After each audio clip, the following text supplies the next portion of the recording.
G'day everyone, Jack here from Tackle World Wagga and Will. G'day everyone. We just completed the third leg of the Australian Freshwater Masters down at Mulwala, and we thought we'd do a bit of a recap on some of the gear we used and some of the lures that we used through the shop. Will, big thanks to Shimano. Massive thanks to Shimano, who came on board for the second year in a row. One of our great sponsors for the event.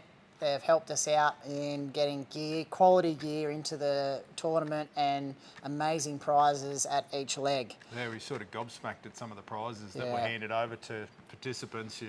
You know the value of them, and for participants to be walking away with some of those prizes was excellent. So just amazing. So thanks again to Shimano. Really appreciate their support for the 25-26 Freshwater Masters. Yeah, so just a bit of a rundown on the Freshwater Masters. It's some of the best freshwater fishermen in the country fishing 3 dams over 3 different weekends or 2 different weekends. But it's the best of 3 species, being yellowbelly, freshwater bass or Aussie bass, and Murray cod. We fish Glenbawn for bass, we fish Windamere for yellowbelly, and then the last leg is at Mulwala, and that's for Murray cod. So we'll start with Glenbawn. It's probably one of our favourite legs because we don't get to get up there that often. It is a bit of a trek, but I can tell you it's well worth the effort if you haven't caught a freshwater bass before. Yeah. They are unbelievable and hit like absolute freight trains. So I think our strategy with Glenbawn on the first leg is to troll and to find where the fish are, and then once we work out where they are, then we start casting. But number one lure to go on straight away, I think, for both of us is the AC Slim. Definitely in this colour with the black stripes on it. Anything with black stripes on it was really good, and even if we ran out, we had a black texter drawing black stripes on lures because we just found that they hit those. We do those in 2 depths.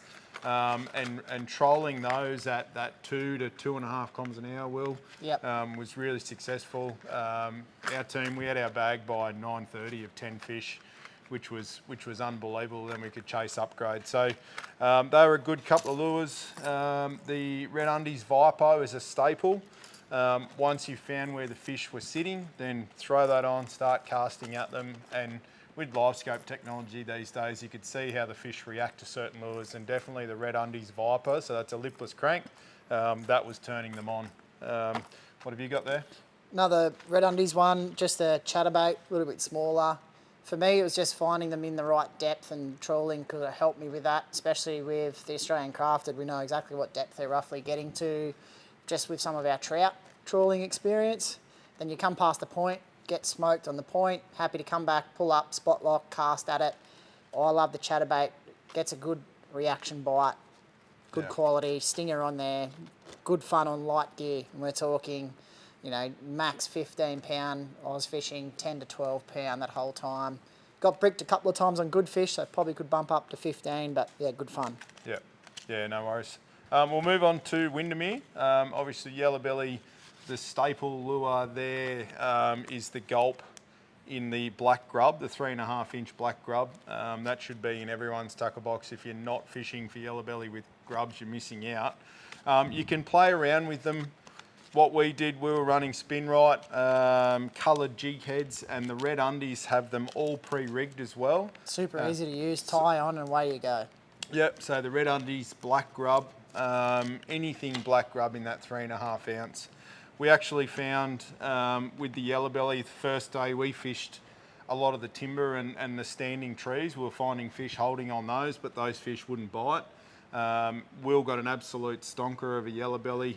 Probably it was your personal best, wasn't it? Yeah, PB for me. 56 centimetre, which He's robbed me of a couple of centimetres, but yes, it was high. Yep, we all have that problem. Yep. We actually found that the fish, the free swimming fish out in the open would bite, and casting black grubs at those fish. We had dropped down to 8 pound leader. I was using the Daiwa fluorocarbon, down to 8 pound, really light drags. And my Vanford had about 6 pound Tas line on it with 8 pound leader, and we found that was just enticing the bite. I ended up getting my bag limit by 3 o'clock on the last day, which was really good for the competition. The last leg in Mulwala, just last weekend, just gone. That was was a tough weekend. It was hot. There was plenty of boat activity. And we generally found it, I think everyone in the competition found it relatively hard to find fish. Yep. But once they did and got the technique down pat, then they were catching fish. So things like mudguts, spinnerbaits, personal preference purple with chartreuse was really strong. This has the curly tail on it, but there is a lot of weed there at the moment, Will. And I know everyone struggled with the weed up on the flats. White was really strong, but I think the winning lure was the spin right that didn't have the curly tail. Will, why fish it without the curly tail or the tail on it? I think just with the willow blade and without the tail, it's just more of a subtle presence. So especially on the upright and the laydowns around there, the cod will make out a little area or like a little path that they float around in, which clears out that weed. So you're less likely to hook up on the weed, more subtle appearance, floats down into the strike zone that little bit quicker. You cast it in there, retrieve it 5-6 metres and then pull it back out again, and that's where they were getting the hits this particular weekend. It's just, if they're shut down, I think that subtle sort of approach worked a little bit better. Yeah, definitely. And I was using lighter leader too, not tying on the 40, 50 pound leader for cod, going back to a 20 and 30 pound leader just to get more of an approach. You've got to remember in competitions, it's not all about catching that metre fish, it's trying to get point scoring fish, and anything over 55 centimetres was a point scoring fish. So yeah, look, it's a great tournament and excellent tournament if you want to be part of a group that spends a lot of time together and socialises together. I think that's the number one aspect of that tournament, but it's also very competitive with some of the best fishermen in the country. Just with rods, my tournament stuff, I'm using Miller rods. This is a 1 freak, so cod for that. Obviously, Shimano Tranxes on my cod bait casters have just been an absolute staple reel. And what's this one, Will? That's the XFLC. Probably It's a a good bit all-rounder. All-rounder from Miller rods. It's a little bit lighter than, say, your Vibe Freak, which you would use to throw your lipless cranks or fish traps or Vibalicious.